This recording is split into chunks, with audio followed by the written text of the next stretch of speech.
नमस्कार दोस्तों, मैं आप लोगों का दोस्त लाल जी आज फिर एक कहानी लेकर आप लोगों के सामने उपस्थित हुआ हूँ।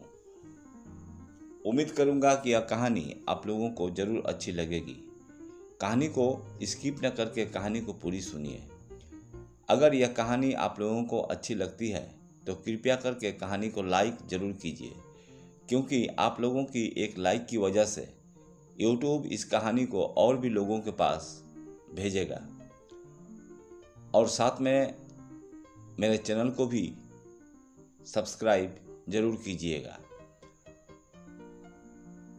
तो चलिए चलते हैं कहानी की ओर। कहानी का नाम है मनचले। कुछ दिन पहले की बात है। एक सुंदर सी लड़की जो कि शादीशुदा थी, अपनी बेटी की जिद करने पर उसे चिड़ियाघर घुमाने ले गई। कथकाठी से वो लड़की काफ़ी आकर्षक दिखने वाली वो युवती भले ही सांवली थी, पर उसके चेहरे का नूर हर किसी को अपनी ओर एक नज़र देखने को मजबूर कर देता था। काले घने लंबे बाल जो कि उसकी कमर तक जाते थे, उसके सौंदर्य में निखार लाने का काम कर रहे थे। उसके साथ में उसकी छोटी बेटी थी, जो कि उसकी उंगली पकड़कर बारी बारी से अलग अलग जानवरों को उनके बाड़े के आगे जाकर उनको देख रही थी और कभी कभी हंसती, कभी मुस्कुराती, कभी अपनी माँ की ओर देखती खेल रही थी। वही चिड़ियाघर में एक आवारा और मनचले लड़कों के झुंड भी था, जो उस लड़की को देखते ही उसके सौंदर्य पर लार टपकाने लगे थे। उनमें आपस में होड़ लग गई। वे एक दूसरे से कहने लगे, ओ देखो तेरी भाभी जा रही है। तभी दूसरा लड़का पहले लड़के से कहता है, चल पगले, भाभी तो तेरी है, मेरी तो जाने मन है। ऐसे भद्दे और अश्लील कमेंट करते हुए वे लड़के उस लड़की के आगे पीछे घूमने लगते हैं, लेकिन वो लड़की उन बेशर्म लड़कों के इशारे इग्नोर करती हुई अपनी बेटी के साथ मस्ती करती हुई आगे बढ़ती जा रही थी। अपने प्रति कोई प्रतिक्रिया न देखकर वे लड़के अब और भी ज़्यादा जोर शोर से के साथ उसका पीछा करने लगते हैं। एक लड़का जो ज़्यादा जोश में था, आगे जाकर शेर के बाड़े वाले पिंजरे की छत पर कूदकर बैठ जाता है और गाना गाने लगता है, ओ तेरा ध्यान किधर है, तेरा हीरो इधर है। उसकी ओर कुछ इशारे भी करने लगता है।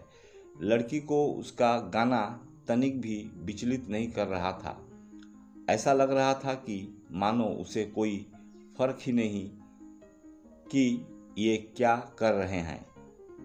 वो तो बस अपनी बेटी के साथ मस्ती करने में मस्त थी। लड़की का ध्यान अपनी ओर आकर्षित करने के चलते जो उछल कूद कर रहा था, वो गलती से शेर के बाड़े में अंदर गिर गया।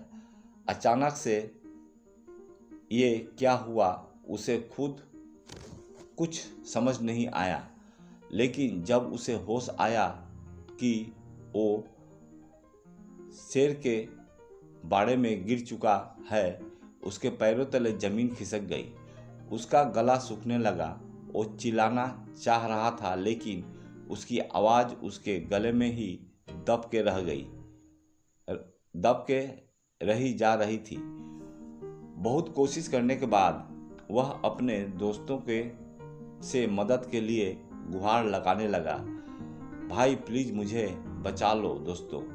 लेकिन कोई भी उसकी मदद करने के लिए आगे नहीं आ रहा था।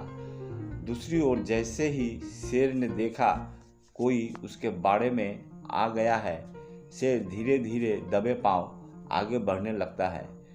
शेर के चेहरे और उसके आंखों का खौफ देखते ही लड़के का हाल बेहाल हो गया था।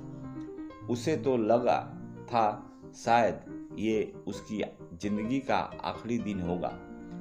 बाड़े के बाहर लोगों की भीड़ इकट्ठी होती जा रही थी और सब लोग उसे बाहर आने के लिए चिल्लाते हैं, लेकिन आगे बढ़कर कोई भी उसे बचाने के लिए नहीं आ रहे थे और शेर आगे बढ़ रहा था। तभी भीड़ में से आगे आते हुए उस लड़की ने अपनी साड़ी का एक किनारा जल्दी से बाड़े में फेंका और चिल्लाकर बोली, जल्दी से पकड़ लो। लड़की ने अपनी पूरी साड़ी उतार दी थी और बाकी लोगों की मदद से एक छोर पकड़े रही। दूसरी छोर को पकड़कर वो लड़का किसी तरह से अपनी जान बचाने में कामयाब हो गया।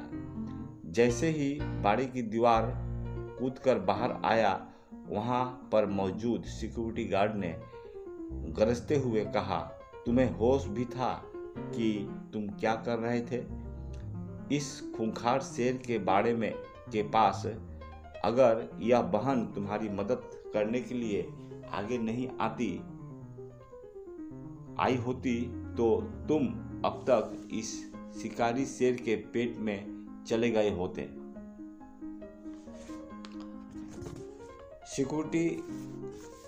सिक्योरिटी की बात सुनकर उसने एक नज़र अर्धनग्न ब्लाउज और पेटीकोट में खड़ी लड़की की ओर देखा। वो मन में सोचने लगा, ये सिक्योरिटी गार्ड सही ही तो बोल रहा है, ये मेरी बहन जैसी है,